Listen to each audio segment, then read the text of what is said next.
ये आप सभी को 32 पूर्णमासी व्रत जो कि पूर्णिमा व्रत के दिन सुनी जाने वाली कथा है, आइए श्रवण कराती हूँ।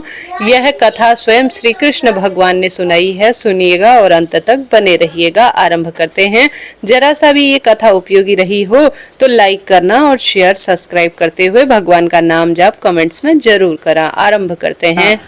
कथा के अनुसार द्वापर युग में एक समय की बात है। यशोदा जी ने कृष्ण से कहा कि हे कृष्ण, तुम सारे संसार के उत्पन्न करता, पोषक तथा उसके संहार करता हो। आज कोई ऐसा व्रत मुझसे कहो जिसके करने से मृत्युलोक में स्त्रियों को विधवा होने का भय न रहे और यह व्रत सभी मनोकामनाओं की पूर्णता में साक्षी रहे। श्री कृष्ण भगवान कहने लगे, हे माता, तुमने अति सुंदर प्रश्न किया है। मैं तुमसे ऐसे ही व्रत को विस्तार से कहता हूँ। सौभाग्य की प्राप्ति के लिए स्त्रियों को 32 पूर्णमासी का व्रत करना चाहिए।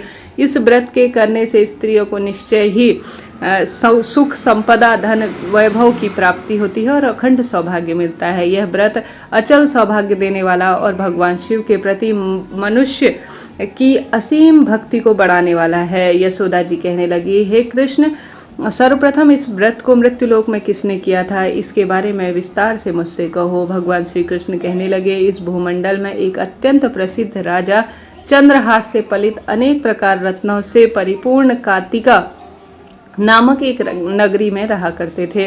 वहां पर एक धनेश्वर नाम का ब्राह्मण भी था और उसकी स्त्री अति सुशीला रूपवती थी। दोनों ही उस नगर में बड़े प्रेम से रहा करते थे। घर में धन धान्य आदि की कमी नहीं थी। उनको बस एक बड़ा दुख था कि उनके कोई संतान नहीं है। इस दुख से वह अत्यंत दुखी रहा करते थे। एक समय एक बड़े तपस्वी योगी उस नगरी में आए। वह योगी उस ब्राह्मण के घर को छोड़कर अन्य सभी घरों से भिक्षा लेकर भोजन करने लगे। रूपवती से वह भिक्षा नहीं लिया करते थे। उस योगी ने एक दिन रूपवती से भिक्षा न लेकर किसी अन्य घर से भिक्षा लेकर गंगा किनारे जाकर भिक्षावृत्ति से जो सामग्री मिली है उसे प्रेम पूर्वक खा रहे थे कि धनेश्वर ने योगी से यह सब कार्य किसी प्रकार से देख लिया। उसने भिक्षा के अनादर का बहुत बड़ा दुख लेते हुए वह योगी जी से बोला, हे महात्मा, आप सबके घरों से भिक्षा लेते हैं परंतु मेरे घर की भिक्षा कभी नहीं लेते, इसका क्या कारण है। योगी ने कहा कि निसंतान के घर की भीख पतितों के अन्न के तुल्य के भना जो है समान कही गई है। अतः जो पतितों का अन्न खाता है वह भी पतित हो जाता है। चूंकि तुम निसंतान हो अतः पतित होने के भय से मैं तुम्हारे घर से भिक्षा नहीं लेता। धनेश्वर यह बात सुनकर अपने मन ही मन बहुत दुखी हुआ। हाथ जोड़कर योगी के पैरों में गिर पड़ा और अंतः भाव से कहने लगा, हे महाराज, यदि ऐसा हो कि आप मुझे पुत्र प्राप्ति का उपाय बताएं, आप सर्वज्ञ हैं, मुझ पर अवश्य ही कृपा करें। मेरे घर में अन्न धन की कोई कमी नहीं है परंतु संतान सुख न होने के कारण मैं बहुत दुखी रहता हूँ। आप मेरे इस दुख का हरण करें, आप सामर्थ्यवान है। यह सुनकर योगी कहने लगे, हे ब्राह्मण, तुम चंडी की आराधना करो। घर आकर उसने अपनी स्त्री से सारा वृतांत कहा। स्वयं तप के निमित्त वन में चला गया। वन में जाकर उसने चंडी की उपासना की और उपवास किया। चंडी ने 16वें दिन उनको स्वप्न में दर्शन दिए और कहा, हे धनेश्वर, जा तेरा पुत्र होगा परंतु वह 16 वर्ष की आयु में ही मृत्यु को प्राप्त हो जाएगा। यदि तुम स्त्री पुरुष दोनों 32 पूर्णमासी का व्रत विधि विधान से करोगे तो वह दीर्घायु होगा। जितनी तुम्हारी सामर्थ्य हो आटे के दिए बनाकर भगवान शिव का पूजन करना, परंतु पूर्णमासी को 32 हो जाने चाहिए, इस बात का ध्यान रखना। प्रातःकाल होने पर इस स्थान के समीप ही एक आम का वृक्ष तुम्हें दिखाई देगा। उस पर तुम चढ़कर एक फल तोड़कर शीघ्र ही अपने घर ले जाना। अपनी स्त्री को यह सब वृतांत कहना। ऋतु स्नान के पश्चात वह स्वच्छ होकर श्री शंकर जी महाराज का ध्यान कर कर उस व्रत को खा लेगी। तब भगवान शंकर की कृपा से उसका गर्भ निश्चित रूप से ठहर जाएगा। जब वह ब्राह्मण प्रातःकाल उठा तो उसने उस स्थान के पास एक आम का पेड़ देखा जिस पर अत्यंत सुंदर आम के फल लगे हुए थे। उस ब्राह्मण ने उस आम के वृक्ष पर चढ़कर उस फल को तोड़ने का प्रयत्न किया परंतु वृक्ष पर कई बार प्रयत्न करने पर भी वह चढ़ नहीं पाया। अब तो वह ब्राह्मण बहुत अधिक चिंता करने लगा और विघ्न विनायक श्री गणेश जी महाराज का वंदन करने लगा और कहने लगा, हे दयानिधि, अपने भक्तों के विघ्नों का नाश करके उनके मंगल कार्यों को सिद्ध करें, दुष्टों का विनाश करने वाली, रिद्धि सिद्धि को देने वाले, आप मुझ पर कृपा करके इतना बल प्रदान करें कि अपने मनोरथ को मैं पूर्ण कर सकूं। इस प्रकार गणेश जी की प्रार्थना करने पर उनकी कृपा से धनेश्वर वृक्ष में चढ़ गया और एक अति सुंदर आम का फल उसे दिखाई दिया। उसने विचार किया, जो वरदान से फल मिला है वह जो है मुझे दिखाई नहीं देता। उस धनेश्वर ने जल्दी से उस फल को तोड़ा, अपनी स्त्री को ला कर दिया। उसी स्त्री ने पति के कहे अनुसार उस फल को खा लिया और गर्भवती हो गई। देवी जी की असीम कृपा से एक अत्यंत सुंदर पुत्र उत्पन्न हुआ जिसका नाम देवीदास रखा गया। माता पिता के हर्ष और शोक के साथ वह बालक शुक्ल पक्ष के चंद्रमा की भांति अपने पिता के घर बढ़ने लगा। भवानी की कृपा से वह बहुत ही सुंदर, सुशील और विद्या पढ़ने में निपुण था। दुर्गा जी की आज्ञा अनुसार उसकी माता ने 32 पूर्णिमासी का व्रत रखना आरंभ कर दिया, जिससे उसका पुत्र बड़ी आयु होने वाला हो जाए। इस कामना से 16 वर्ष लगते ही देवीदास के माता पिता को बड़ी चिंता हुई कि कहीं उनके पुत्र की इस वर्ष मृत्यु न हो जाए। इसलिए उनके मन में विचार आया कि यदि वह दुर्घटना उनके सामने हो गई तो वह सहन नहीं कर पाएंगे। इसलिए उन्होंने देवीदास के मामा को बुलाया और कहा कि हमारी इच्छा है कि देवीदास 1 वर्ष तक काशी जी में जाकर विद्या अध्ययन करे और उसको अकेला भी नहीं छोड़ सकते, इसलिए तुम उसके साथ चले जाओ और 1 वर्ष के पश्चात वापस लौट आना। सब प्रबंध करके माता पिता ने काशी पढ़ने के लिए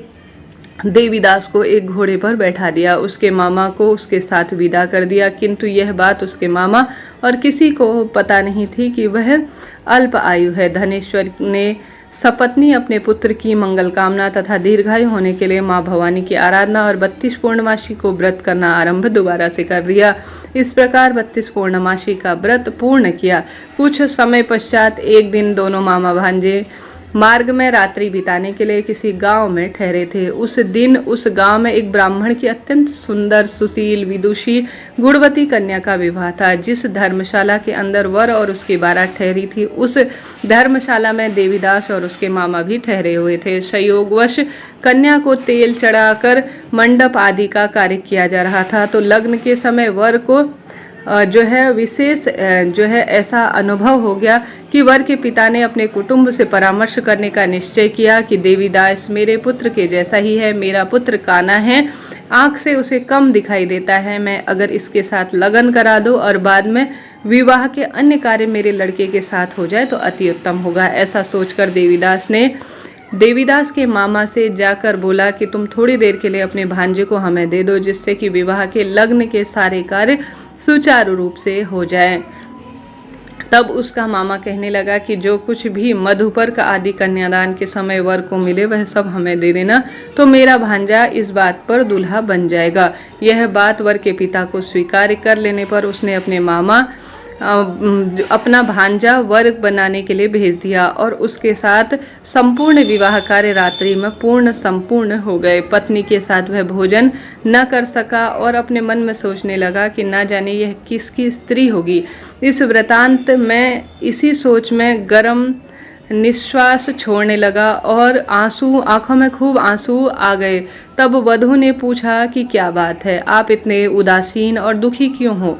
जब उसने सब बात जो बात हुई थी वर के पिता और उसके मामा के बीच, वह सभी कन्या को बता दी। तब कन्या कहने लगी कि यह ब्रह्मा विवाह के विपरीत कैसे हो सकता है। देव, ब्राह्मण और अग्नि के सामने मैंने आपको ही अपना पति माना है, इसलिए आप ही मेरे पति हैं। मैं आपकी ही पत्नी रहूंगी, अन्य किसी की पत्नी कदापि नहीं। तब देवीदास ने कहा, ऐसा मत करिए, मेरी आयु बहुत थोड़ी सी है, मेरे पश्चात आपकी गति क्या होगी, इन बातों पर अच्छी तरह से विचार कर लो। परंतु वह दृढ़ विचार वाली थी, बोली कि जो होगा देखा जाएगा, आपकी गति जो भी होगी वही मेरी गति होगी। हे स्वामी, आप उठिए और भोजन करिए, आप निश्चय ही भूखे होंगे।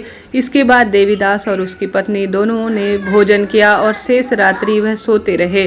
प्रातःकाल देवीदास ने अपनी पत्नी को 3 नगों से जड़ी हुई एक अंगूठी दी, एक रुमाल दिया और बोली, प्रिया, इसे लो और संकेत समझकर चित्त हो जाओ। मेरा मरण और जीवन जानने के लिए एक पुष्प वाटिका बना लो, उसमें सुगंध वाली एक नव मल्लिका लगा दो, उसको प्रतिदिन जल से सींचा करो और आनंद के साथ खेले कूदो और उत्सव मनाओ। जिस समय और जिस दिन मेरा प्राणांत हो जाएगा यह फूल सूख जाएंगे और जब यह फिर हरे हो जाएंगे तो समझ लेना मैं जीवित हूँ।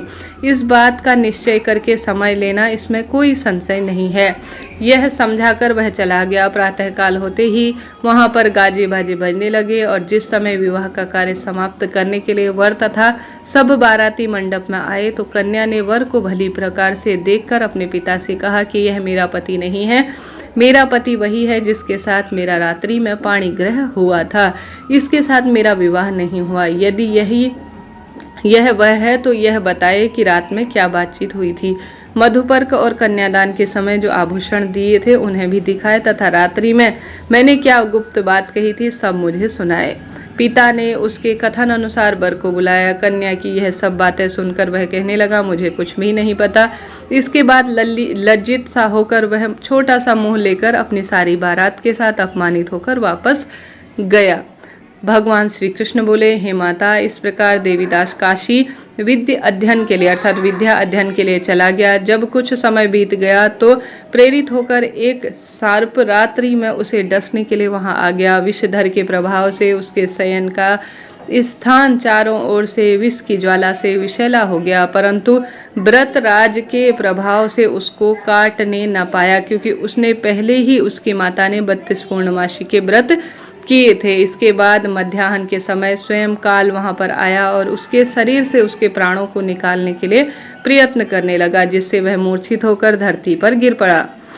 भगवान की कृपा से उस समय पार्वती जी और शंकर जी भी वहां से आए। उसको मूर्छित दशा में देखकर पार्वती जी ने भगवान शंकर से प्रार्थना की कि हे महाराज, इस बालक की माता ने 32 पूर्णमासी के सफल व्रत किए हैं, जिसके प्रभाव से हे भगवान आप इसको प्राण दान दीजिए। भवानी के कहने पर भक्तवत्सल भगवान शिव ने उसे प्राण दान दे दिया। इस व्रत के प्रभाव से काल को भी पीछे हटना पड़ा और देवीदास स्वस्थ होकर बैठ गया।